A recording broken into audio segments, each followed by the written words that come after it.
반갑습니다. 박유미 교수와 함께하는 구약여행, 오늘 그 세 번째 시간 시작하도록 하겠습니다. 반갑습니다, 교수님. 네, 안녕하세요. 구약 이야기를 계속 이제 할 건데, 네네. 창세기를 우리가 했고요. 이제 오늘 창세기 2장 하기로 했습니다. 그렇죠? 네네네. 창세기 2장. 재밌는 이야기들이 오늘 또 가득해요. 그렇죠. 창세기 2장도 내용이 많아요. 그러니까 창세기 1장은 우리가 세상 사람들이 교회 다녀온 사람들은 다 읽어봤을, 2장도 그렇겠지만 그렇죠. 가장 성경에서 많이 읽혀진 책이지 않을까.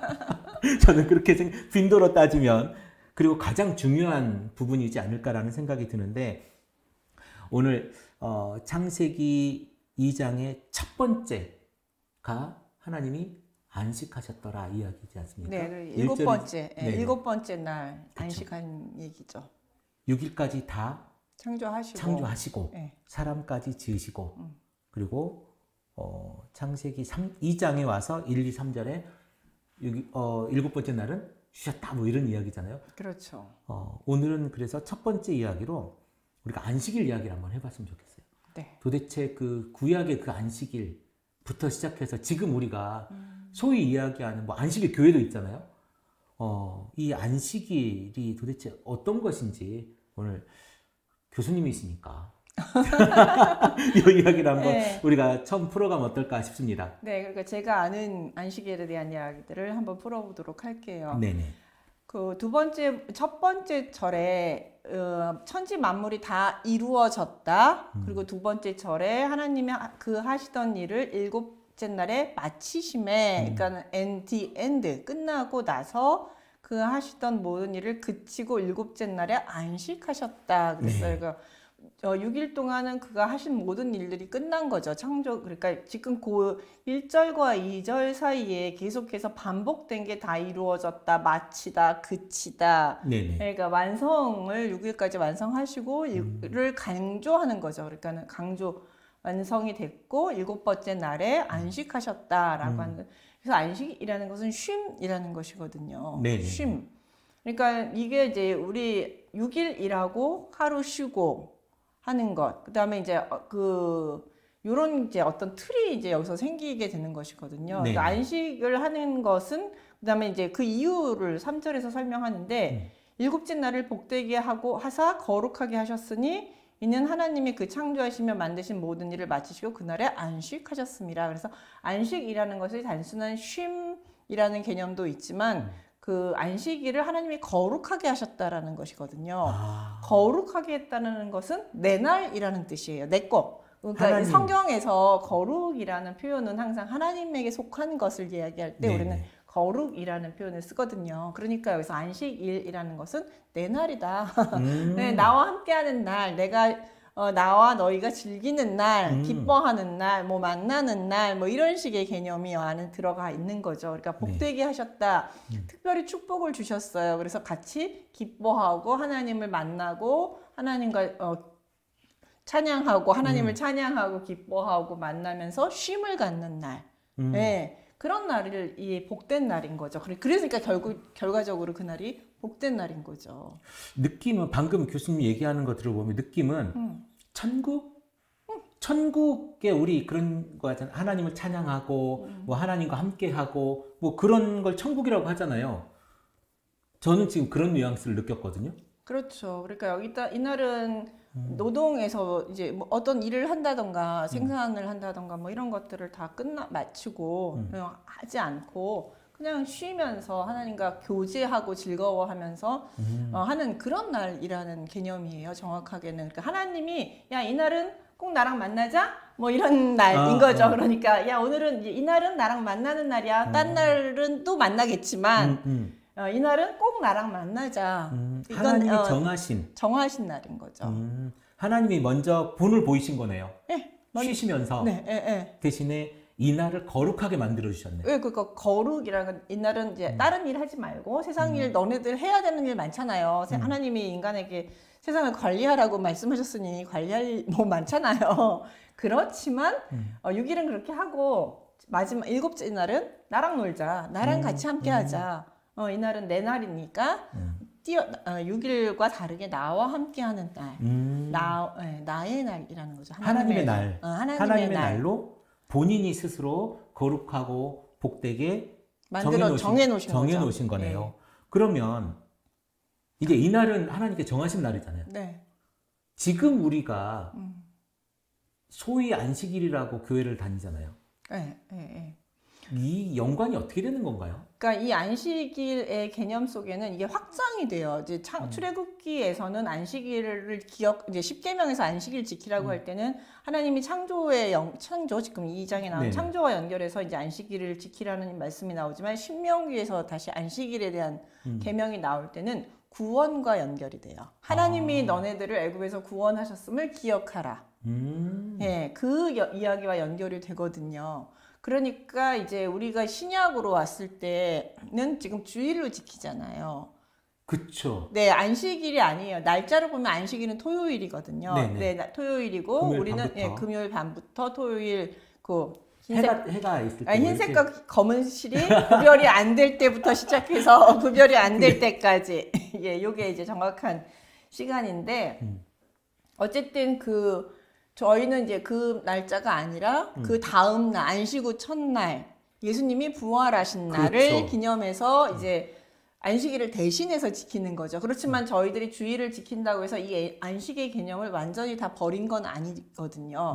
저희들이 이 안식의 개념을 주일로 전환시키거나 확장시켰다라고 볼 수 있는 것이죠. 왜냐하면 그 주일은 예수님께서 우리를 구원하신 것을 기념하는 것이잖아요. 그러니까 예수님께서 우리의 죄를 위해서 십자가에 죽으시고 사망 권세를 끊으시고 승리하셔서 부활하신 날, 그래서 우리의 구원을 완성하신 날이라는 것이 주일의 개념이잖아요.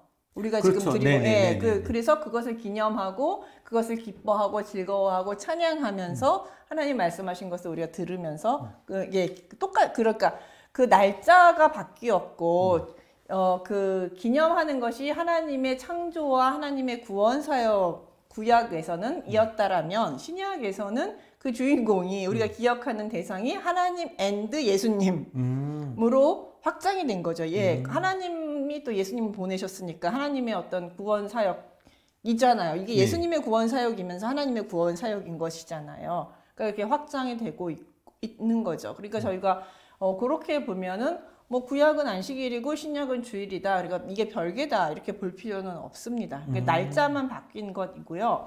그 가지고 있는 개념, 그러니까 그날은 안식해야 된다는 거. 거룩한 날이고 쉼을 얻는 날이고 하나님을 기억하는 날이라는 것. 그래서 모여서 함께 하나님을 기억하고 찬양하고 예배하고 하는 것들은 동일하다고 볼 수 있어요. 그래서 저희가 이제 안식일에서 주일로 넘어와서 지키는 것이 신학적으로 전혀 문제가 되지 않고 오히려 되게 확장되고 발전됐다고 보시면 우리가 훨씬 좋을 것 같아요. 이거는 제가 지금 드리는 하나 질문을 드릴 건데 이거는 가볍게 대답을 해주시면 좋을 것 같은 생각이 드는데요. 오늘이 예를 들면 지금이 주일이잖아요. 오늘이 주일이에요. 그러면 우리는 이 주일을 하나님께 드려야 되잖아요. 근데 오늘 이 시간에 미국은 어제거든요. 그러면 그 사람들은 주일을 안 지키는 건가요? 그거 어떻게 되는 거예요? 자기의 시간에 맞게 지키면 되죠. 그러니까 이 시간은 그러니까 이 안식이라고 하는 것이 절대 시간. 절대 시간이면 우리는 안식일을 지키는데 아니면 주일을 지키는데 저 사람들은 안 지키는 걸 수 있잖아요. 그 시간에는. 그렇죠. 그러니까 예를 들면 우리가 새벽 예배를 드릴 때 새벽에 하나님께 예배를 드리고 새벽에 하나님을 만나야 돼. 근데 그 사람들은 지금 새벽이 아니고 대낮일 거 아닙니까? 그렇죠. 자고 있겠죠. 그러면 그 사람들이 복 못 받는 건가요? 이거 어떻게 해석해야 됩니까? 그거는 그래서 제가 가볍게 들으라고 말씀드린 겁니다. 가볍게 생각하면 지구는 둥그니까. 왜냐하면 그렇게 생각하시는 분들이 생각보다 많이 계신 것 같아서 제가 그러니까 예를 들면 주일날 예배를 안 오면 안 된다. 아니면 심지어 주일날 예배를 못 드리고 11시 예배를 못 드리는 사람들이 오후에 예배를 드리는 경우도 있을 수 있고 아니면 월요일날 예배를 모이는 경우도 있을 수 있어요. 그런 경우들이 가끔씩 있거든요. 그러면 이 사람들은 주일을 못 지켰으니까 구원과 상관없는 사람들이라고 치부하는 사람들이 있었어요.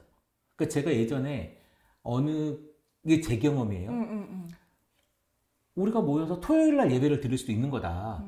그것이 우리가 하나님께 드려지는 하나님과 만나는 예배의 시간이라면 나는 그것도 문제가 없다라고 누군가한테 얘기를 했어요. 근데 그분이 자기 목사님한테 얘기를 했대요. 그랬는데 그 목사님이 저를 만나지 말라 그랬대요. 이상하다고. 왜요? 이단 같다고? 사이비 같다고? 네.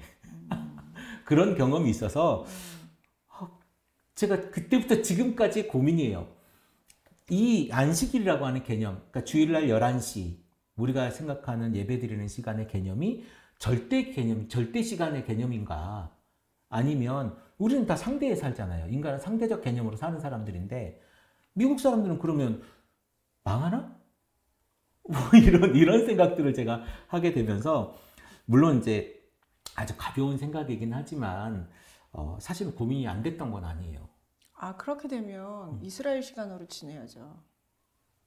그것도 그렇게 우리나라 11시는 의미가 없어요. 왜냐면 성경대로 하려면 이스라엘 시간으로 지내야 되는 게 맞는 거 아니에요? 그럼 이스라엘 시간을 절대 시간으로 봐야 되는 거고 그 외의 시간은 시간이 아니라고 봐야죠. 지키려면은 완전히 문자적으로 지키려면 지리적, 환경적 그 모든 게 다 일치하게 지켜야죠. 아니 근데 실제로 11시 예배 성경에 안 나와요. 이런 분들이 있고 제가 직접 경험했던 분이기 때문에 그때도 제가 충격이었어요. 아, 이렇게 생각하는 사람들이 있구나. 근데 그다음에 이제 또 하나 아까 말씀한 이건 이 중요한 개념 중에 하나인데 교회를 다니고 구원을 받은 사람들은 교회를 다니겠죠. 네, 그러니까 구원을 받은 사람들은 대부분 교회를 나오겠죠. 매주 시간에 맞춰서 자기가 예배를 드리고 할 거예요. 근데 교회를 안 나오면 구원을 못 받나요? 교회를 안 다니면 하나님을 믿는데 예수님은 믿는데 교회를 안 나오면 물리적인 교회를 안 나오면 우리가 구원을 못 받나요? 지옥 간다고 많은 목사님들 말씀을 하시죠. 그러니까 우리의 그러니까 우리의 구원이 어디에 달려 있나요? 우리는 고백할 때 신학적으로 고백할 때 뭐라고 고백하면서 그 목사 안수 받을 때 뭐라고 얘기를 했어요? 우리 세례 받을 때 우리의 구원은 어디에 달려 있죠? 예수 믿는 거에 달려 있는 거죠. 그래서 예수 그리스도를 나의 구주로 입으로 믿고 고백하면 그렇죠. 나는 구원 받는다, 나는 천국 간다라고 우리가 네네. 신앙을 고백했죠. 예, 그리고 그 신앙 고백을 통해서 내가 그 뭐 목사 안수를 받든 내가 세례 교인이 되든 다 그렇죠. 그렇게 됐잖아요. 네네. 그러니까 우리의 구원이 교회를 물리적 교회를 나오냐 안 나오냐라는 것에 달려 있지는 않다는 거예요. 물론 이제 구원을 받은 사람은 대부분 착실한 크리스찬으로서 교회를 나가죠. 교회를 나가죠. 교회 다니고 매주 예배를 드리기 위해서 애를 쓰고 가능하면 그렇게 하려고 해요. 네네. 그렇지만 우리가 이제 엄격한 신학적 의미에서 교회를 하루 빠지거나 2번 빠졌는데 너 지옥 간다라고 얘기하는 거는 신학적으로 옳지는 않아요.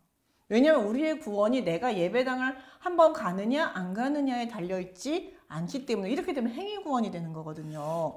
우리의 구원은 행위 구원이 아니에요. 예수 그리스도의 전적인 은혜, 예수 그리스도의 전적인 은혜와 그 구원의심에 달려 있는 것이죠. 그러니까 우리가 함부로 그렇게 무슨 행동을 안 하면 너 지옥 간다라고 말을 하는 것 자체가 우리의 구원을 행위 구원으로 말하고 있다는 것과 동일한 거예요. 누구는 뭐 11조 안 하면 지옥 간다고 얘기하거나 뭐 헌금 안 하면 지옥 간다거나 뭐 이런 식의 얘기도 자주 얘기를 하더라고요. 근데 많죠. 그러니까 우리의 그런 그 구원파잖아요. 행위 구원. 아니 구원파는 아니고 행위 구원. 행위 구원론자죠. 행위 구원론자잖아요. 근데 우리가 자꾸 그렇게 이제 그러니까 이게 이제 교육하기에는 조금 편하니까 얘기는 하는데 그렇죠? 그러니까 가능하면 교회를 나오는 게 좋다. 교회를 나와라. 교회를 나오는 게 우리 신앙생활에도 유익하고 하나님도 기뻐하시는 일이다. 이제 이렇게 이제 권면을 할 수는 있지만 교회 한두 번 안 나온 데서 너 지옥 간다 이렇게 얘기하는 거는 우리의 구원이 우리의 행위에 달려있다라고 얘기하는 것과 같은 거기 때문에 좀 더 신학적으로 심사숙고해서 그러니까 구원이 어디에 달려있는지를 자꾸만 얘기를 하는 건 되게 위험한 발상이라는 거죠. 그러니까 조심해야 돼요. 사실 교회 안에서 이건 뭐 우리가 이제 구약 얘기다 교회 이야기를 하게 됐는데 교회 안에서 구원과 상관없는 짓을 하는 경우가 특히 이제 목사들이 저도 목사지만 목사들이 이렇게 설교하는 경우가 굉장히 많습니다. 네, 그러니까 되게 위험한 거예요, 그게. 아니 그 위험한 게 아니라 그건 틀린 거예요. 잘못된 예, 거예요. 예, 예. 그렇게 하면 안 돼요. 그런데 그렇게 하는 게 쉽고 이 앞에 있는 대중들 내지는 교인들, 성도들 이분들을 두렵게 하기에 너무 재밌는 요소인 거죠. 내가 통제하기에. 저는 그렇게 봅니다. 통제하기 좋은 네. 거죠. 지옥 간다 그러면 좋아할 사람은 아무도 없으니까 무섭기도 하고. 그다음에 이제 또 구원의 확신이 안 들었을 때는 신앙이 연약한 경우에는 너 그렇게 안 하면 지옥 간다라는 말이 되게 두렵고 떨리잖아요. 그러니까 이제 일종의 협박처럼 들릴 수도 교회가 있고. 정말로 그 공동체가 사랑과 안식의 공동체가 돼야 될 텐데 자꾸 두렵고 이런 그 무서운 하나님만 네. 하나님이 나를 어떻게 할까봐 내가 뭘 하는 이런 교회는 대한민국에서는 사라져야 되지 않겠나라는 생각을 저는 합니다만은 아직 그런 교회를 좋아하시는 분이 또 계세요. 그러니까 목사님이 막 이렇게 하는 우리 교회는 뭐 목사님이 힘 있는 교회 뭐 이런. 그러니까 사람 성향이 여러 있으니까 뭐 그럴 수는 있는데 그래도 이제 교회가 기본적으로 예를 들어서 뭐 주일날 안 나갔더니 사고가 나가지고 뭐 교통사고가 났더라. 그러니까 그 교회 그러니까 하나님한테 벌 받아서 사고 난 거다. 이제 이런 식으로 해석을 하는 경우도 봤거든요. 근데 네. 엄청 많죠, 뭐. 그런 얘기 하나님을 너무 쪼잔하게 만든 건 아닌가 생각을 해요. 내가 무슨 일이 있어서 교회 한 번을 안 갔다고 하나님이 그것도 안 봐주시고 바로 직결 심판 내리시는 하나님. 근데 하나님 진짜 쪼잔하신 분일 수도 있는 거 아니에요? 하나님이 정말 저는요 그 얘기를 잘 몰라가지고. 아니 그게 아니라 그러니까 그 진짜 하나님은 쪼잔하다라고 생각했으면 김 목사님 지금 이 자리에 살아 있을 것 같아요? 그런가? 겨우 그 예배당 한 번 안 간 걸로 사고를 일으키신 하나님이시라면 과연 김 목사님이 그 여태까지 살았던 그 예배당 한 번 안 가는 거 이상의 죄를 한 번도 안 지으셨다고 말씀하실 수 있는지. 그럼 김 목사님뿐만 아니라 저도 마찬가지고 그때마다 벌을 받았다면 굉장히 당혹스러운 질문을. 네, 그러니까 저는 이 자리에 살아남지 못했을 것이에요. 맞습니다. 네. 네, 그러니까 저희가 그렇게 지금 이 자리에서 우리가 이렇게 얘기도 하고 하나님의 은혜를 얘기할 수 있는 것 또한 모든 게 하나님의 넓고 은혜죠, 은혜. 네네. 은혜인 거죠. 그러니까 그렇게 하나님을 자꾸만 쪼잔한 사람을 쪼잔한 분으로 만드시면 안 되고요. 출애굽기에서 하나님 뭐라 그러는 나는 은혜롭고 자비롭고 노하기를 더디하는 하나님이라고 말씀하시죠. 그렇죠. 그 은혜 속에서 저희가 살고 있는 거예요. 네. 감사합니다, 하나님.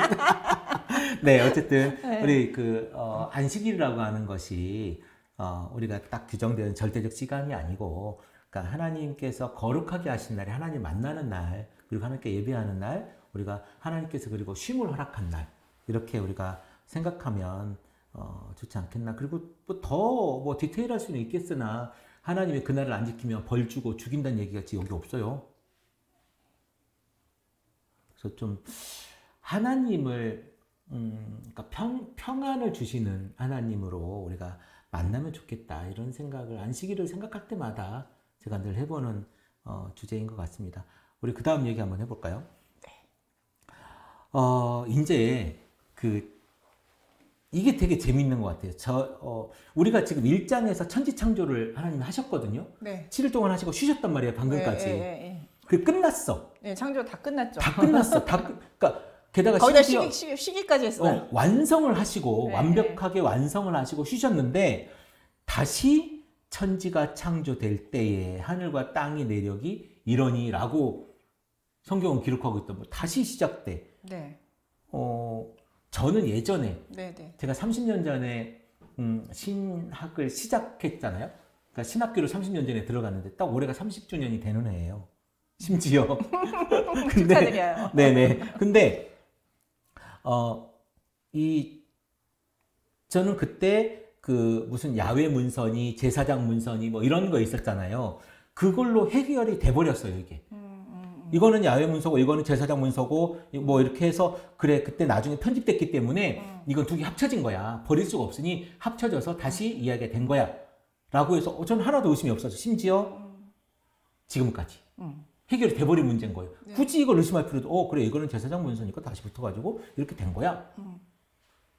그런데 교수님이 이거를 그렇게 해석하시는 게 아니라 다른 우리가 맨 처음 첫 시간 했던 얘기가 있어요. 내러티브적 해석 방법이 있다. 네, 이런 네. 말씀을 하셨단 말이에요. 네. 이거를 그렇게 보시면 어떻게 해석이 되는지 듣고 싶습니다. 네, 그러니까 지금 말씀하신 대로 전통적으로는 앞에는 P문서고 얘는 제2문서에서 문서가 두 개, 그러니까 전통이 다른 거죠. 전통이 다른 전통 속에서 두 개의 조금 다른 이질적인 문서가 결합이 되었다.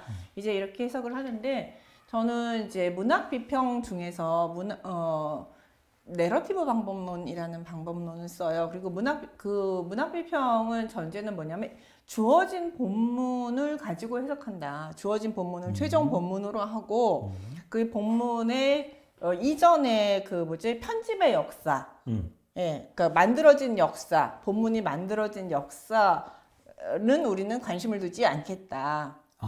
예, 그러니까 이게 제2문서인지, 2문서인지, D문서인지 이들이 어떻게 만들어졌는지는 관심을 두지 않겠다. 다만 지금 최종적으로 만들어진 이 본문에 대해서만 관심을 두겠다. 그리고 그 관심을 두고 지금 왜 이 1장과 2장이 서로 어떤 역할을 하는지, 어떤 기능을 하는지를 살펴보겠다. 그러니까 두 개가 하나만 있어도 되잖아요. 근데 이제 두 개가 놓여져 있거든요. 그럼 두 개가 놓여져 있을 때는 이 사람들도 왜 두 개가 있으면 두 개를 놓은 이유가 있겠죠. 같은 이야기를 반복하는 이유가 있겠죠. 반복은 반드시 이유가 있어요. 그러니까 우리가 문학적으로 이야기를 할 때 같은 말을 계속하는 이유는 뭘까요?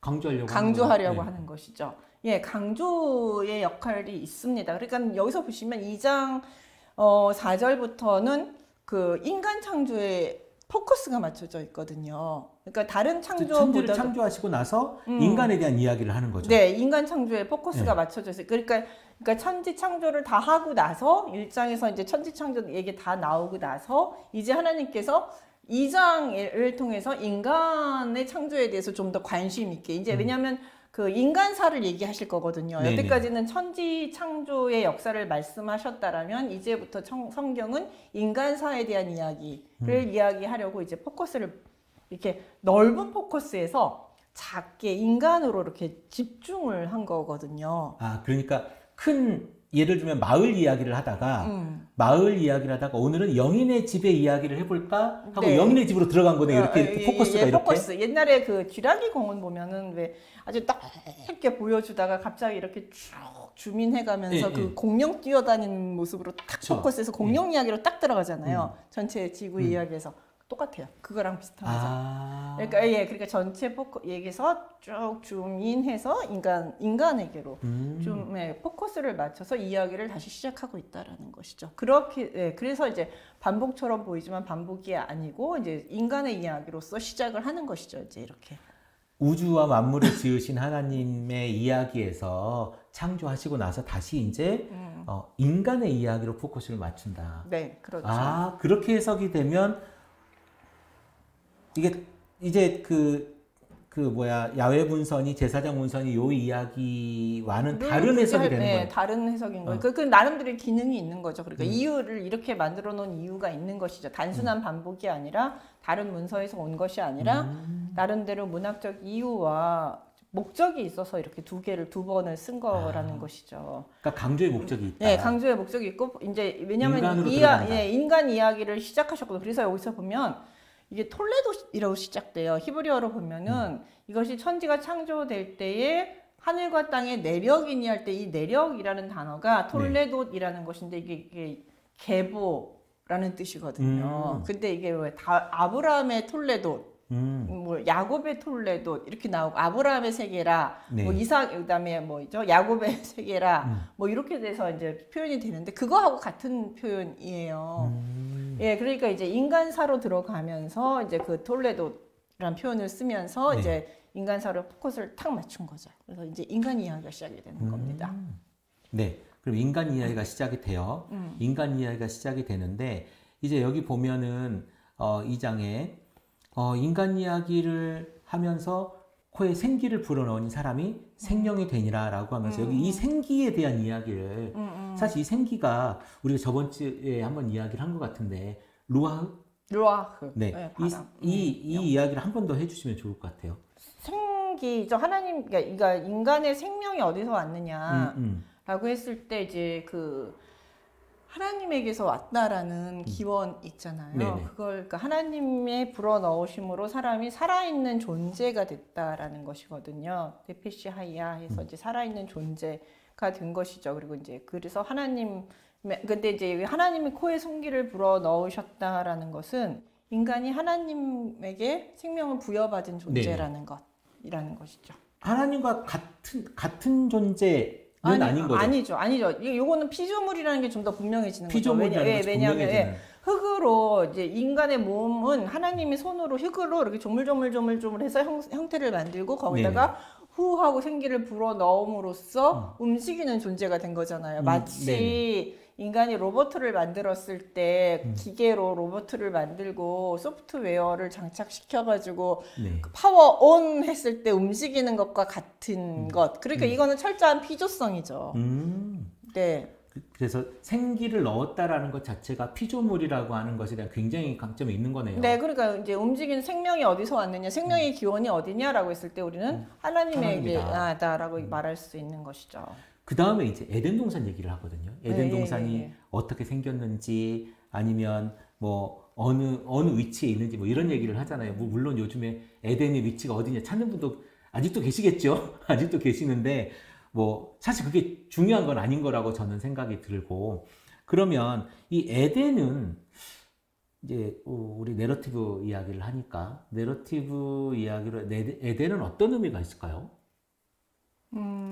에덴이라는 곳은 그건 이제 내러티브적인 의미라기보다는 신학적인 의미로 그러니까 에덴 동산이 인간이 하나님과 만나는 장소잖아요.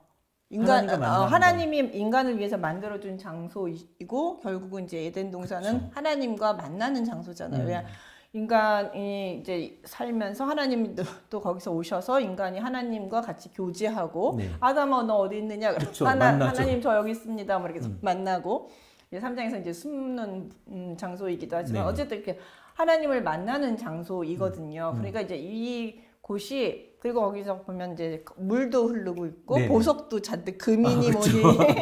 뭐니 많은 보석도 홍만어 있고. 이제 이런 보석들도 깔려 있고 인간이 먹을 수 있는 어떤 그 양식들도 풍부하게 다 있고 한 곳. 근데 이제 제일 중요한 건 하나님이 임재하시는 곳이고 모든 생명의 근원이 되는 곳. 이제 이런 곳이거든요. 근데 이제 이 에덴 동산의 모형이 그 출애굽기로 오면 성막으로 바뀌어요. 성막이 하나님이 임재하시는 곳이면서 인간과 하나님이 만나는 곳이잖아요.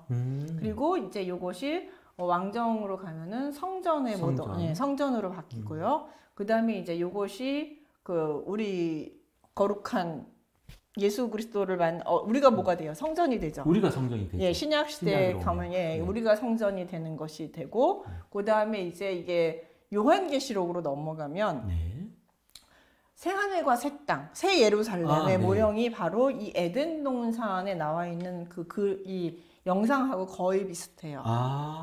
네, 보시면 거기에도 생명나무가 있고 그 다음에 이제 금과 은과 보석이 막 깔려 있고 거기서 황금길이 있고 시내가 그러니까 물에 거기서 흘러나오고 있고 그 모습이 바로 이 에덴의 모습이거든요. 요한계시록에 나오는 새하늘과 새 땅의 모습. 그러니까 창조로 시작해서 역사가 쭉 흘러서 다시 창조가 되었던 새 예루살렘이 곧 새 에덴인 거죠. 새 예루살렘이 곧 에덴인 거예요. 하나님이 창조하셨던 그 세계. 우리가 에덴 동산은 우리가 원래 하나님과 만나고 교제하고 살아가야 되는 원래 그런 곳이죠. 근데 그곳에서 이제 우리가 쫓겨나게 되니까 우리는 이제 하나님이 결국은 우리를 구원하신 목적은 그렇게 따지면 이제 요렇게 에덴 동산의 모티브만 가지고 본다면 우리를 구원하셔서 다시 이 에덴 동산으로 데려오고 싶으신 것이죠. 그러니까 그렇게 역사를 하면 이 에덴 동산의 이야기는 한 바퀴 돌죠.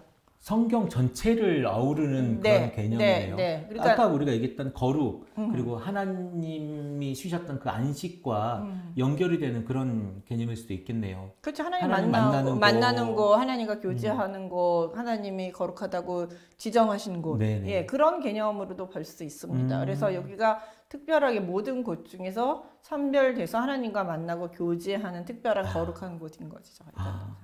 에덴은 우리가 회복해야 될 곳. 그거 회복해야 될 곳. 이거 그때 그것을 우리가 지금 이제 죄로 어쨌든 우리가 못 들어가게 됐는데 쫓겨나게 됐는데 네. 다시 회복해야 될 그 장소로 장소인지 아니면 뭐 어떤 것인지 아직 우리는 잘 모르겠지만 성경은 상징적인 곳이죠. 성경은 상징적으로 장소처럼 이렇게 비춰지잖아요. 그런 곳으로 우리가 믿음을 지켜야 이런 곳이 되겠죠. 갈 수 있는 거죠. 그렇죠.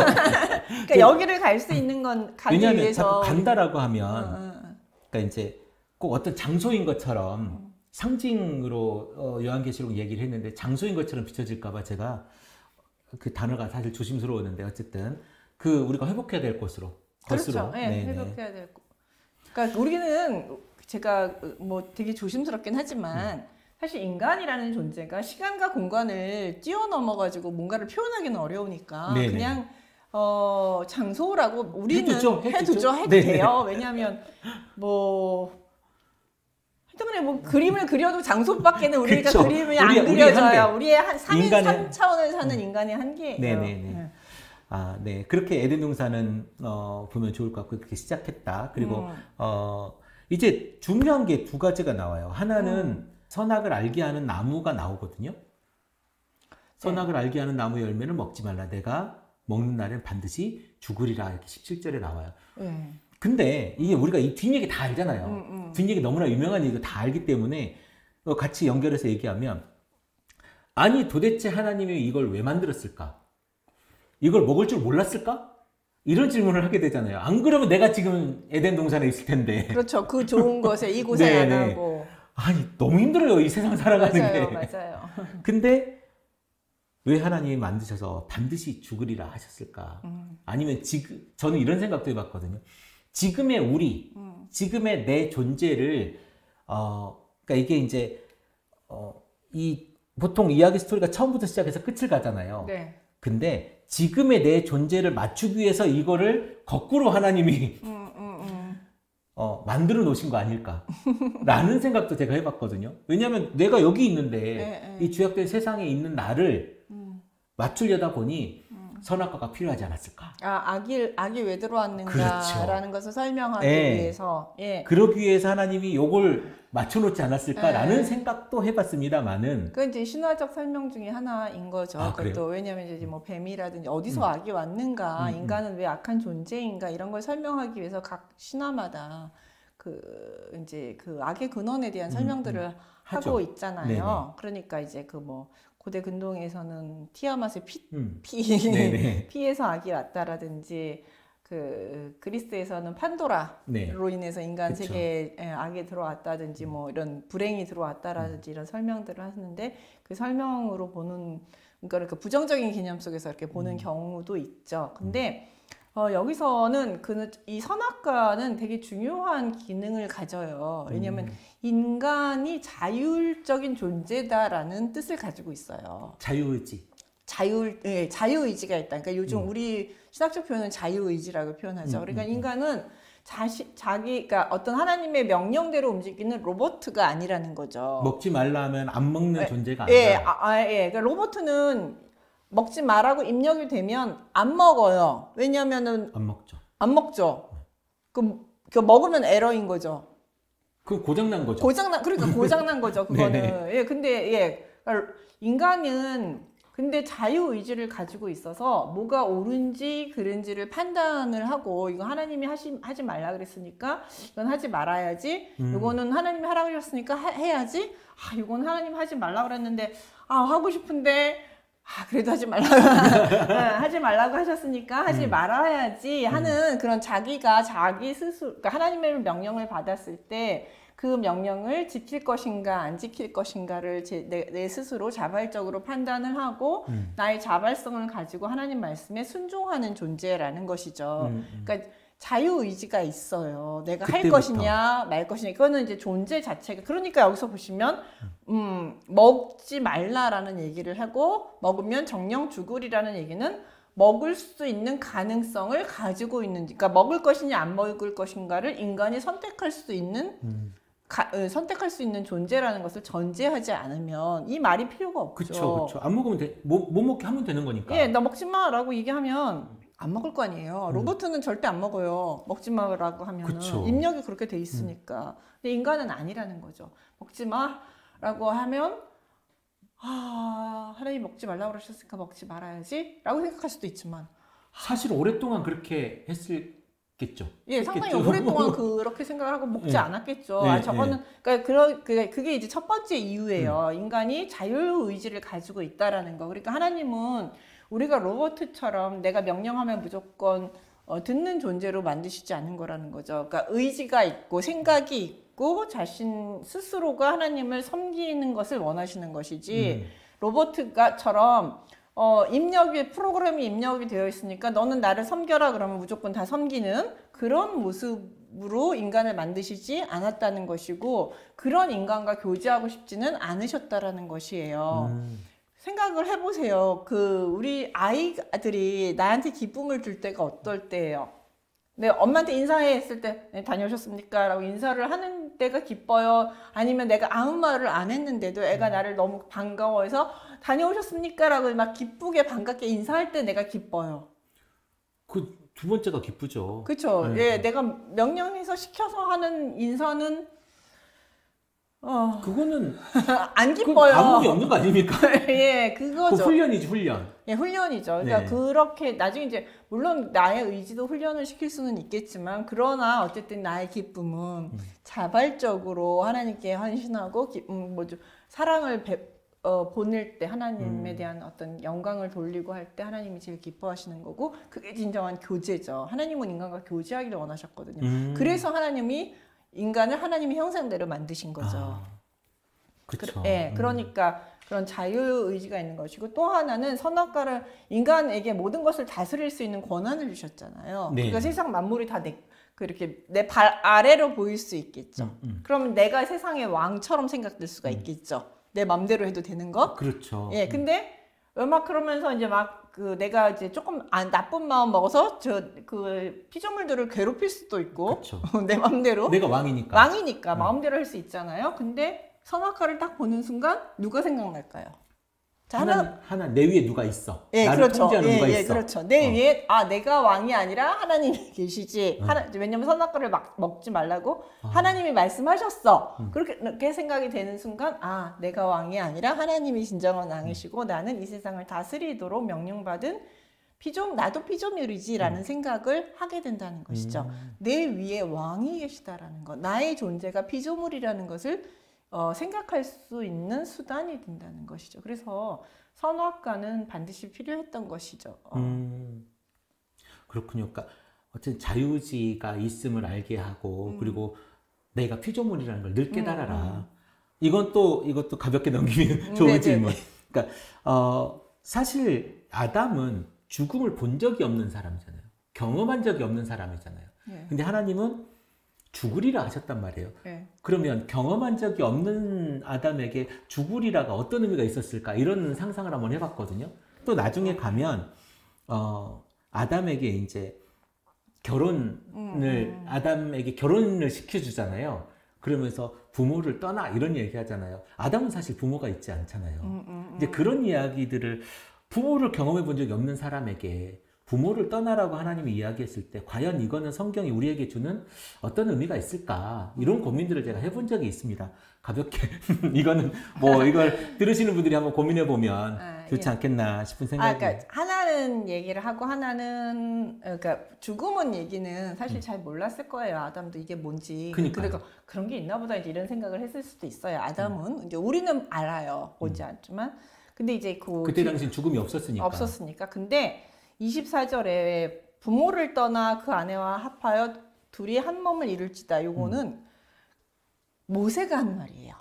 그러니까는 예. 창세기 1장에 모세가 만약에 모세가 지었다라고 하면 네. 모세가 한 말이라는 것이죠. 그러니까 이게 창세기 하나님과 아담과의 대화가 있고 아담과의 행동이 있고 나서 그 이야기를 쭉 한 다음에 이게 그러니까 그 다음에 이게 화자가 이제 내러티브 방법론을 여기서 설명을 한번 할게요. 제가 그 말씀을 하셨으니까. 교통사고가 난 거를 일단 봤어요. 내가 네네. 사건을 봤어요. 그런데 그것을 내가 이제 이야기로 전달하는 것을 우리가 내러티브라고 얘기를 해요. 전달한 그 형식을. 네네. 예, 그런 걸 내러티브라고 얘기하는데 이때 전달하는 사람을 우리는 화자라고 얘기를 해요. 네. 근데 화자가 내가 그 사건을 전달을 하면서 나의 생각을 얘기해요. 예를 들어서 교통사고가 이렇게 차와 사람이 부딪혔는데 내가 생각하기에는 자동차가 잘못했어. 평가를 하게 되죠. 예, 평가를 하죠. 네네. 자동차가 아니 횡단보도를 잘 건너고 있는 사람을 이 자동차가 와가지고 부딪혔다. 자동차가 잘못한 거다라고 평가를 나는 하면서 그쵸. 얘기를 해드리잖아요. 그쵸, 그쵸. 그 자동차 잘못한 거야. 아우 어떻게 그게 나쁜 수가 있어? 브레이크도 안 밟고. 불브레이크도 안 밟고 운전을 왜 저따구로 하는 거야? 막 이래가면서 그쵸, 이제 맞아요. 저희가 그 사건만 그대로 전달하는 게 아니라 사건을 이야기하고 그에 대해서 운전자에 대한 평가를 하기도 하고 살을 붙인 거네요, 그러면. 이게 그런 식으로 화자는 자신의 사건을 해석을 합니다. 아. 이걸 해석이라고 얘기해요. 네네. 그러니까 우리가 성경 이야기를 전달을 할 때, 사건을 전달할 때, 혹은 성경의 역사를 전달할 때, 성경이 전달할 때 화자는 그 역사도 전달하면서 역사를 자기가 이해한 방식으로, 자기가 원하는 방식으로 전달을 합니다. 그럼 화자의 어떤 그 환경이나 문화나 아니면 이런 의도나 이런 네. 어떤 좀 목적. 수준이나 뭐 이런 네. 것들이 이 성경에 포함이 돼 있다는. 그렇죠. 지금 모세가 그러니까 이 이야기를 쭉 하나님 얘기를 이야기잖아요. 하잖아요. 예, 하나님과 아담에 대한 이야기를 쭉 하다가 갑자기 모세가 튀어나왔어요. 그러면서 이제 화자 우리가 모세라고 본다면 네네. 이 얘기를 이제 백성들한테 했을 거 아니에요. 네, 이제 그렇죠. 창세기가 어떻게 만들어졌느냐라는 배경을 보면 출애굽을 한 백성들에게 네. 이제 이 이야기를 교육을 시킨다고 생각하시면 돼요. 그 출애굽을 한 백성들에게 네. 하나님은 누구시에요? 우리를 구원하신 하나님은 누구신데요? 하나님이 왜 우리는 구원하셨는데요? 아브라함은 누구신데요? 아브라함과 이삭과 야곱의 하나님이라는데 도대체 아브라함은 누구고 이삭은 누구고 야곱은 누구예요? 라고 궁금할 거 아니에요. 우리를 인도해낸 하나님이 누군지. 하나님이 누구신지, 인간은 어디서 온 존재인지, 우리는 왜 아브라함이 우리의 조상인지, 그리고 하나님은 왜 아브라함의 후손에 대해서 그렇게 특별하게 관심을 갖고 있는지, 그래서 왜 우리를 구원하신 건지, 이런 것에 대한 많은 질문들이 있을 거 아니에요. 그렇죠. 네, 출애굽기는 사실은 그런 모든 질문을 갖고 시작하잖아요. 그렇지만 어느 날 갑자기 나타난 모세가 하나님이 너희를 구원하신대 하고서 뜨글뜨글 나온 것과 비슷하잖아요, 사실은. 그쵸? 그쵸. 예, 그러니까 그 사람들에게 하나님이 어떤 분이신지를 설명하는 이야기라고 보시면 됩니다, 창세기. 저는, 그러니까 이 창세기를 보면, 그러니까 원래 있었던, 그리고 모세는 나중에 있었던, 그리고 이 얘기를 전해들은 모세가 그냥 필사한 느낌으로 우리는 개념이 생겼는데, 그게 아니라 이 창세기는 이스라엘 그 출애굽한 이스라엘 백성들에게 하나님을 설명하는 그런 이야기다. 네, 하나님이 누구신지, 우리는 어떤 민족인지, 우리는 누군지, 이스라엘 민족이 어떤 민족인지, 하나님은 누구신지를 설명하는 선 역사를 이야기를 하는 거죠. 그러니까 이스라엘 역사는 출애굽기부터 시작이 되는 거예요. 우리는 창세기부터 시작한다고 이제. 그렇죠. 우리는 창세기부터 시작하죠. 있으니까. 태초부터 이렇게. 네. 그러나 이스라엘이라는 역사는 그 출애굽부터 시작이 되는 거죠. 출애굽하고 시내산이 있고, 예, 그러니까, 광야 생활이 있고, 예. 그다음에 여호수아 때 들어가서 들어가고 가나안 생활하면서 이렇게 되는 거군요. 네, 그렇죠. 그러면서 이제 광야에서 이제 출애굽을, 그러니까 이거 언제 썼겠어요? 출애굽기를. 그러니까 우리가 아주 보수적으로 본다면, 모세가 썼다고 본다면 언제 썼을까요? 광야 생활하면서 썼겠죠? 광야에서? 만약에 썼다면. 썼다면 광야에서 썼겠죠. 어차피 여기 못 들어갔으니까. 네, 네. 그리고 그 만나기 전에는 모세가 썼다니까. 네, 모세가 썼다고 얘기하면 우리는 광야에서 썼다고 볼 수 있는 40년 동안 썼겠죠, 이게. 썼겠죠. 네. 그러니까 그래서 이걸 왜 썼을까요? 하나님이 누구시고 자신의 민족이 누군지를 지금 출애굽한 백성들에게 400년 동안 이제 그 갭이 있잖아요. 요셉에서부터 그렇죠. 이제 출애굽한 이스라엘 민족과의 400년의 갭이 있는데 다 잊어먹었을 거 아니에요. 다 그냥 이집트 사람이죠 뭐. 네, 그리고 자잘하게 알기도 조금씩 알기는 했는데 자세히는 잘 모를 거 아니에요. 그러니까 이제 그 역사를 다 모세가 그 백성들에게 설명을 해주는 것이죠. 그렇게 보시면 시작은 출애굽기부터 시작하면서 창세기는 이렇게 거슬러 올라가서 이야기를 한 거고요. 그다음 출애굽기부터 이제 이스라엘 역사가 정방향으로 가는 거죠. 훨씬 창세기에 대한 이해가 확 그 차원이 달라진 것 같아요. 우리는 인간 창조의 어떤 그 모습을 우리에게 보여주는 책으로 우리는 이해를 했는데 그게 아니라 이스라엘 백성들에게 하나님이 누구냐를 알려주는 책이다. 그렇죠. 하나님이 누군지 이스라엘이 누군지. 우리가 아주 보수적으로 했을 때 모세가 썼다고 얘기하잖아요. 그럼 모세가 썼으면 언제 썼느냐 하면 출애굽 이후에 그렇죠, 썼다라는 그렇죠. 게 합리적인 생각이잖아요. 그렇죠. 정확한 거죠. 모세가 네. 썼으면 그 전에는 못 썼을 거니까. 그렇죠. 그렇죠. 네. 근데 그 화자 모세 이야기꾼인 거죠, 말하자면. 네, 이야기꾼. 전해주는 이야기꾼의 이 평가와 그 어떤 전해진 이야기가 여기에 이렇게 들어갔다. 네, 의견이 들어갔다. 네, 코멘트가 들어간 거죠. 그러니까 이제 그 아담이 하와를 만난 장면을 딱 이야기를 한 다음에 이렇게 돼서 결혼이라는 게 생겼고 남자가 부모를 떠나 그 아내와 합하여 둘이 한 몸을 이룰지라. 그러면 굉장히 현장성 있는 문장이네요. 그럼요. 그러니까 예전에 있었던 그런 어떤 아주 그 우주를 창조하신 그 느낌이 아니라 이게 훅 땅으로 내려와가지고 우리에게 확 적용되는 문장이네요, 이게. 그럼요. 그러니까 이제 사람 대상이 있는 거죠. 이야기를 하는 대상이 있는 거고 그렇게 해서 이렇게 아담과 하와가 만들어졌고 결혼이라는 것이 그러니까 7.1가 만들어졌고 둘이 사랑해서 결혼을 하게 됐다 라고 얘기해놓고 그러니까 인간이 결혼을 할 때는 남자가 부모를 떠나서 아내와 합해서 한 몸을 이루는 거다. 그게 바로 결혼이다. 이제 이렇게 얘기를 하는 거죠. 네.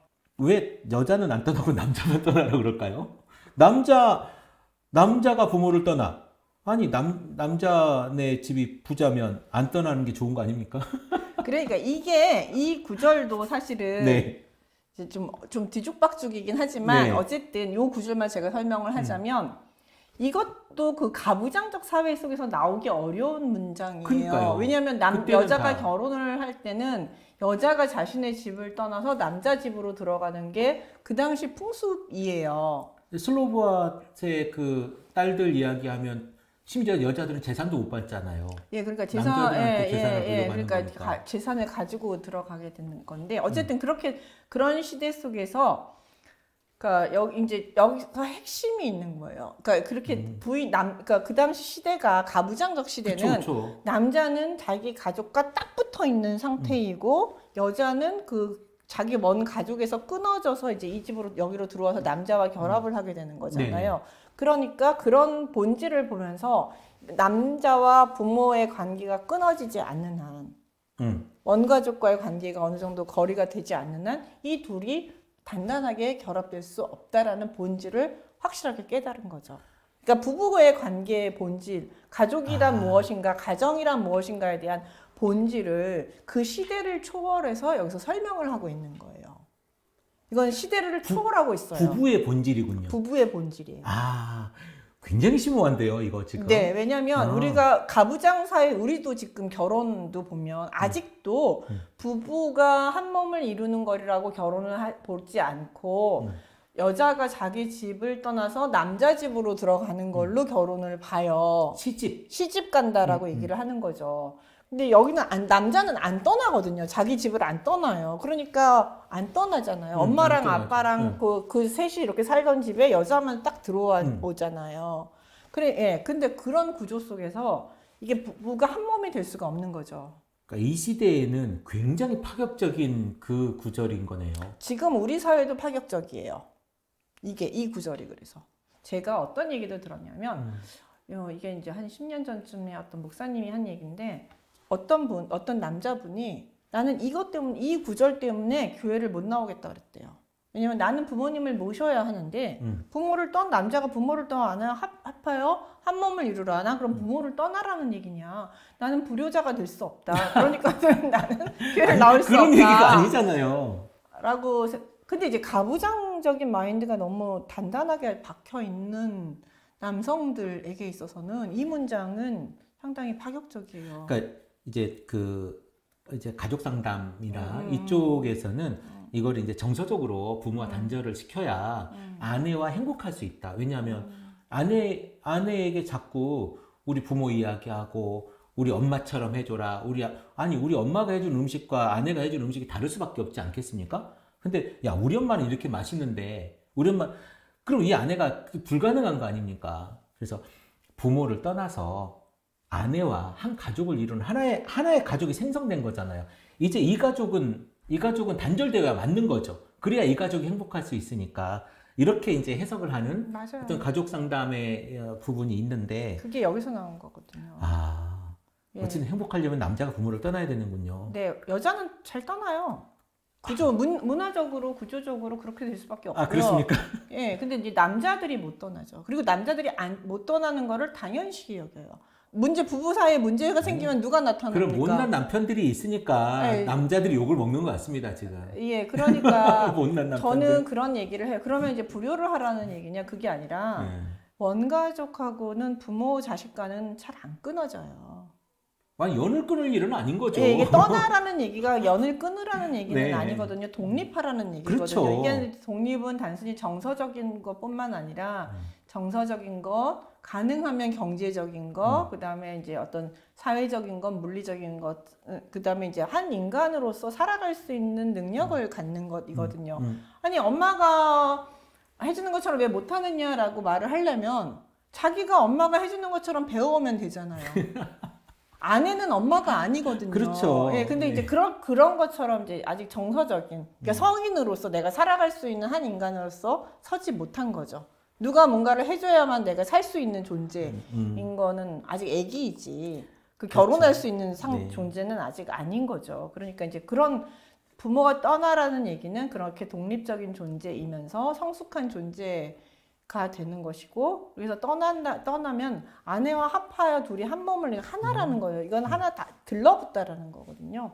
뗄래야 뗄 수 없는 존재가 되는 건데, 자꾸 이제 남자 쪽에서 자꾸 이렇게 부모가 끌고 여자 쪽에서도 이쪽 부모가 막 끌어당기면 그럼 둘이 못 살아요, 그러면. 예, 그럼 이렇게 끊어져요. 근데 네. 이제 착각을 하는 게 뭐냐면 둘이 결혼을 하면 이 둘 사이는 절대 안 끊어질 거라고 생각을 해요. 이게 착각이에요. 그러니까 부모들이 자꾸 이제 내 아들한테 집착하고 딸한테 집착하고 며느리 못 살게 굴고 사위 못 살게 굴고 뭐 이렇게 하면 해도 얘네들은 절대 안 끊어질 거라고 부모들은 생각을 해요. 결혼시켰으니까. 결혼을 했으니까. 네. 그리고 쟤네들은 정말 사랑하는 사이니까 이러면서. 금방 헤어집니다. 네, 근데 이 남녀 부부 관계처럼 아직 여기는 끈끈하지 않아요. 무촌이잖아요. 무촌 말 그대로. 네, 그러니까 그 착각을 한다는 거죠. 그러니까 이 둘이 잘 붙어 있게끔 부모가 어떻게 보면 도와줘서 이 둘이 정말 끈끈한 관계를 만들어서 뭐 애도 낳고 그 사이에서 뭐 여러 가지 일도 있지만 그러나 두 부부가 헤어지지 않게 끝까지 해다 보면 어느 순간에는 이 둘이 뗄래야 뗄 수 없는 존재가 되는 거죠. 시간이 필요하고 많은 사건들이 있으면서 네, 이제 그럼요. 정도 네, 들고 예, 이제 그러면서 이제 둘이 뗄래야 뗄 수가 없는 관계가 되면 또 이 두 사람이 양쪽 부모님이 이제 어려워지잖아요. 나이가 드시고 그렇죠. 힘들어지시면 이쪽 부모님도 돕고 둘이 같이 이쪽 부모님도 돕고 하는 거죠. 그게 한 몸인 거죠. 뭐 이쪽만 돕는다 이거 아니잖아요. 뭐 시댁 쪽 도우면 처가도 도와야 되는 거고 그럼요. 시가 돕고 처가 돕고 하면서 서로 양쪽 왜냐면 이쪽도 내 부모님 저쪽도 내 부모님이니까 요렇게 둘이서 같이 움직이는 걸 해야 되는데 그게 안 되는 거죠. 우리 갑자기 결혼 상담 얘기로 넘어갔어요. 그러니까 제가 지금 우리 이렇게 올라가서 근데 되게 저는 이 창세기 2장에서 인간에 대한 이야기를 하잖아요. 인간이 어떻게 살 것이며 또 여자가 어떻게 만들어졌으며 둘이 이제 또 그 여자라고 만들고 그리고 또 결혼을 시키고 이러면서 이 얘기를 하면서 요 얘기가 사실은 저는 굉장히 중요한 얘기다. 물론 방금 저도 그 모세가 했다는 이 이야기를 다시 들었습니다만은 굉장히 중요하기 때문에 이 얘기를 넣겠죠. 하나님과의 그럼요. 이야기 중에서. 예. 그래서 저는 이 이야기는 굉장히 중요하다. 왜냐하면 저는 교회가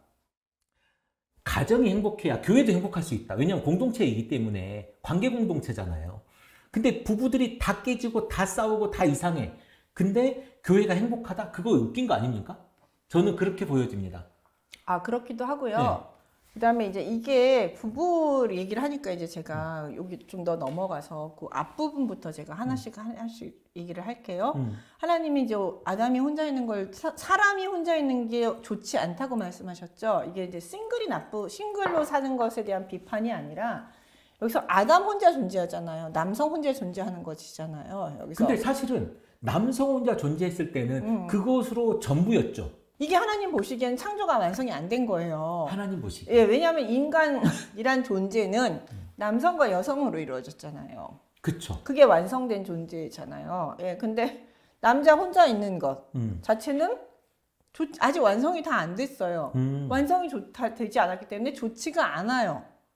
아까 완성이 안 됐기 때문에 완성이 보시기에 좋았다라가 아닌 거죠. 아닌 거죠. 그러니까는 이거 싱글 라이프가 나쁘다라는 의미라기보다는 이거는 그냥 아담이라는 남성이라는 혼자 존재 인간으로서 그때는 아직 남성이 아닌 거죠. 그냥 사람으로서 어쨌든 뭐 남성적 형태로 있으니까 아담. 남성과 아담이니까 아담이 혼자 있는 것 자체가 하나님 보시기에 아직 창조가 완성 인간이라는 그 종이 창조성이 안 됐기 때문에 하나님 보시기에 좋지가 않았기 때문에 이와 함께하는 짝을 만들기를 결심을 하신 거예요. 예, 그 여성을 만들기를 결심하셨는데 그를 위하여 돕는 배필이라고 말씀하시는데 이게 돕는 배필이 그동안 한동안은 돕는 배필해서 이제 돕는 게 밑에서 예, 뭐 하녀가 뭐 비서가 그 윗사람을 돕는 것처럼 우리가 생각을 했는데 돕는 배필이라는 단어를 전체적으로 보면은 마주 보면서 서로 돕는 자라는 뜻이에요. 아, 마주보면서. 마주보고 이렇게 케네게도라는 단어를 쓰는데요. 이렇게 서로 마주보는 자예요. 그러니까 위에도 있는 게 아니고 동등하게. 아래에 있는 것도 아니고 서로 동등하게 서로 마주 보면서 돕는 자라는 뜻이에요. 근데 여기서 돕는 거는 힘이 약한 사람이 힘이 센 사람을 돕는 게 아니라 힘이 센 사람이 힘이 약한 사람을 도와주는 거예요. 성경에서 제일 이 돕는다는 표현을 제일 많이 쓰는 사람이 하나님이세요. 예, 하나님은 우리를 돕는 자. 예, 뭐 하나님은 뭐 이러면서 이제 우리 그런 표현. 그러니까 하나님이 인간을 도와주시거든요. 하나님이 약한 분이 아니잖아요. 그쵸. 인간의 어떤 뭐 밑에 계신 분이 아니잖아요. 힘이 있으니까 넉넉하신 힘을 가지고 약한 인간을 도와주시는데 그렇게 쓸 때 쓰는 단어가 이 돕는이라는 단어거든요. 그러니까 돕는 배필이란 서로 마주 보면서 있다가 이렇게 보면서 내가 이게 좀 강하면 이 사람 강한 걸 가지고 이 사람을 좀 도와주고 약한 부분을 도와주고 또 이렇게 있다가 나는 이게 강하니까 나는 요걸 좀 도와주고 너는 이거를 못하니 너는 저거를 못하니 너는 왜 이게 약하니 이게 나쁘니 좋으니 이런 얘기를 하라는 게 아니라 나의 강함은 상대방을 돕기 위한 것이라는 것이고 저 사람의 약함은 나의 약함은 상대방의 도움을 받기 위한 것이라는 것이죠. 이게 바로 돕는 배필이라는 개념이에요. 그러니까 혼자는 인간이라는 존재는 혼자는 불완전한 그쵸. 존재이기 때문에 인간이라는 존재는 서로 도와가면서 살아가는 존재라는 것이죠. 근데 누가 강한 자가 약한 자를 그러니까 하나님이 강한 달란트, 좋은 달란트 뭐 이렇게 좀 풍성한 달란트를 받은 사람들이 있잖아요. 네네. 그 달란트를 받은 이유는 도우라고. 많은 재물을 주신 이유도 도우라고. 예, 그렇게 하면서 서로 도와가면서 살아가는 존재라는 것이에요. 예, 근데 여기서부터 이제 어긋나다 보니까 이제 인간이 뭐 낮으니 여자는 낮은 존재니 그래서 여자는 남자한테 종속이 돼서 돕는 존재, 뭐 밑에 이렇게 있는 존재, 그다음에 뭐 부족한 존재, 부족한 이렇게, 존재처럼 이야기를 하는 거죠. 그다음에 뭐 여자를 만드실 때 아담의 갈비뼈로 만드시잖아요. 그것도 이제 갈비뼈도 다 동등성의 표현이거든요. 머리뼈로 하지 않으셨고 발뼈로 하지 않으셨고 중간에서. 갈비뼈로 하셨다라는 것은 동등성이라는 의미이고 또 하나는 굳이 흙으로 만드셔도 돼요. 근데 왜 갈비뼈를 취하셨을까요? 아담의 갈비뼈를 취하셨을까요? 너는 짝이라는 의미예요. 네. 짝이다. 짝이라는 것. 네, 그러니까 그 여성에게 남성의 한 부분이 있으니까 그걸 네. 보면서 아담이 내 짝이네, 내 거네, 내 뼈 중에 뼈요, 내 살 중에 살이 더다 라고 외칠 수 있는. 네, 여태까지 많은 짐승들을 봤을 때 거기서 짝을 못 찾았거든요. 이름은 지어줬는데 쭉 보면서 그쵸, 이름을 얘도 아니야, 쟤도 아니야, 쟤도 아니야 이러니까 이제 뭔가 짝을 찾았겠죠. 네, 그 찾는 과정을 주셨어요. 하나님이 옳지 않다고 생각을 했지만 아담이 이렇게 쭉 그 짐승들 가운데서 이름을 지어가면서 자신의 짝을 찾을 수 있는 시간들을 주셨어요. 아니라는 걸 알게 하기 위해서. 알고 난 그걸 깨달은 다음에 하나님이 잠을 재우시고 그 뼈 중에 하나를 빼서 하와를 만드신 거죠. 그리고 딱 네. 보는 순간 저는 내 뼈 중에 뼈, 내 살 중에서 쟤 내 거야, 나랑 짝이야. 이제 이런 개념으로 하나님이 갈비뼈를 취하신 거죠. 여자와 남자의 갈비뼈 차이가 있다고 해서 개수의 차이가 있을까요? 그럴 리가 있습니까? 남자 하나 부족하다고 하는 얘기를 예전에 저 한 번 이렇게 세본 적이 있거든요. 헷갈려가지고 못 셌는데 그럴 리가 없지 않습니까? 이거는 아담의 특별한 상황인 거고요. 그러니까 이건 그러니까 말하자면 진짜로 갈비뼈를 아담에게 빼서 했으면 아담은 하나 부족했겠죠. 아담 자체는 부족했겠죠. 네, 근데 사실은 우리에게 이제 상징으로 이렇게 얘기해 주는 것이 아닐까라고 저는 그렇게 그냥 해석을 합니다. 예, 그러니까 그게 바로 그거예요. 내 짝이구나.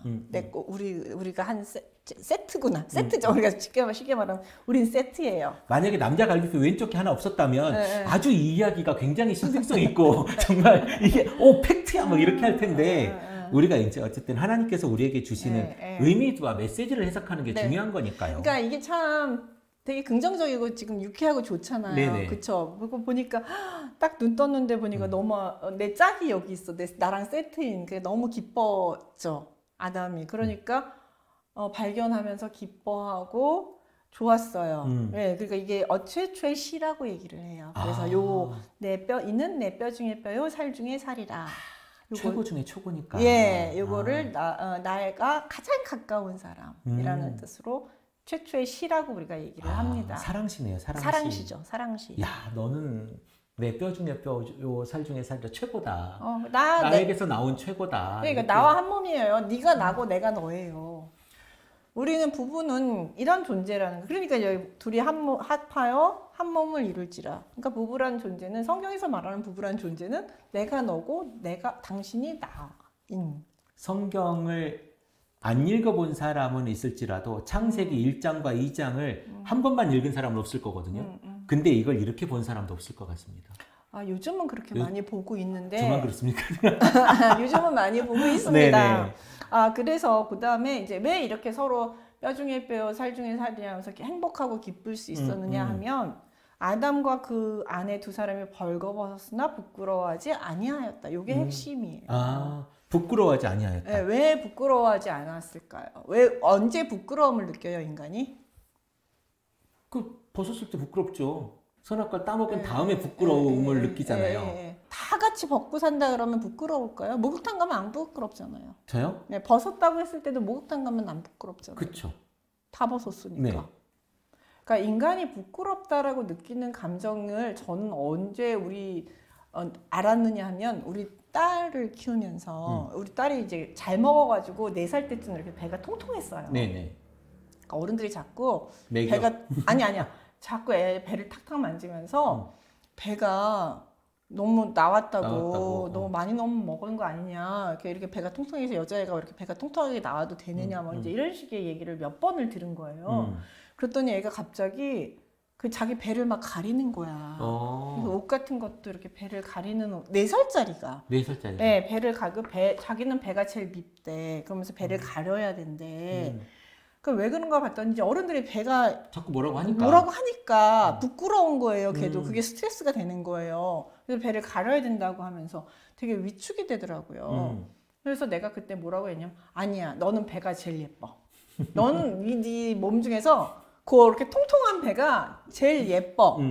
그러니까 그걸 가리지 말고 이렇게 드러내놓고 자랑하고 다니라. 사람들이 너는 어디가 제일 예쁘냐고 물으면 저는 배가 제일 예뻐요라고 얘기를 하라고 그랬어. 그래서 배가 이렇게 드러난 원피스 같은 거 이렇게 그런 거 입히면서 그렇게 얘기를 했어요. 그랬더니 그 얘기를 몇 번 하고 나니까 그리고 이제 가족들한테 경고를 했죠. 절대 애 앞에서 배 얘기하지 배 말고. 얘기하지 말고 배가 제일 예쁘다고 얘기하라고. 네. 그랬더니 이제 식구들이 알아들었죠. 그래서 배가 제일 예쁘다고 막 이제 이렇게 했더니 그 스트레스가 없어졌어요. 더 이상 부끄러워하지 않았어요. 부끄러움이란 지적질에서 시작이 된다는 거죠. 네. 그러니까는 아담은 완벽한 남성이었을까요? 하와는 아주 완벽한 흠이 하나도 없는 완벽한 인간이었을까요? 피조물이란 완벽하지 않죠. 대부분 아마 완벽했을 거예요. 그렇지만 흠을 잡으려면 잡을 수 있을까요, 없을까요? 있겠죠. 잡으려면. 아담 입장에서 얘 너는 왜 가슴이 물렁 나왔니? 여자 입장에서 너는 왜 가슴이 없니? 이러면서 서로 얘기할 수 다르니까 얘기할 수 있잖아요. 너는 목소리가 왜 그러니? 너는 왜 목소리가 그렇게 가느니? 너는 왜 목소리가 그렇게 굵니? 그런 얘기를 다름에 대해서 막 비난을 할 수 있어요. 그렇죠. 그러면 부끄러워져요. 비난을 하면. 네, 비난하고 비판하고 지적질하면 제가 계속 목사님한테 머리카락이 왜 그러세요? 라고요. 멋지네요 하면은 괜찮은데 머리카락이 왜 자꾸 그렇게 꼬불랑꼬불랑해요? 막 이렇게 얘기를 하면 안 만나죠 저는. 그쵸. 안 만나죠. 스트레스 받죠. 네네. 안 만나죠. 그럼요. 멀어지죠. 그거예요. 그러니까 여기서는 그럼 둘이 사랑했네요. 서로 허물이 안 보인 거죠. 그러니까. 그리고 다름을 완전히 인정하면서 그냥 이 사람은 이 사람도 인정하고 저 사람은 저 사람도 인정하면서 이게 허물에 대한 지적질이 없는 거죠. 하나님 창조물이니 서로 존중하고 존중하고 인정하면서 쟤는 저대로 쟤는 가슴이 없고 누구는 가슴이 있고 누구는 목소리가 좀 굵고 누구는 목소리가 가늘고 저런 게 남자구나 저게 여자구나 저 사람은 저렇구나 저 사람은 저렇구나 인정하면서 그대로 받아들이고 하니까 서로 부끄러울 게 없죠. 부끄러움이란 상대적인 것이거든요. 그러니까 부부란 그래서 부끄러워하지 않는 한 몸을 이루고 부끄러워하지 않았다는 것은 부부란 어떤 존재여야 하는가 서로 지적질하는 존재가 아니라 서로 간의 약한 것들을 내가 채워주면서 서로 간의 다름을 인정하면서 서로를 인정하는 것. 너는 정말 아름답다. 너는 정말 좋다. 나와 다른 그 부분이 정말 좋다. 아니면 달아서 내가 좀 힘들긴 하지만 그래도 그게 틀린 거는 아니야. 그렇지. 네, 그러니까 그게 내가 감내할 부분일 수도 있고 내가 정말 싫어하는 부분이니까 당신이 조금 안 해줄 수도 있고 틀린 건 아닌데 좀 나를 위해서 좀 안 해주면 좋겠다. 그쵸. 이런 식의 얘기가 되는 것이 부부 관계라는 것이죠. 그러니까 성경에서 말하는 부부 관계 정말 아름다워요.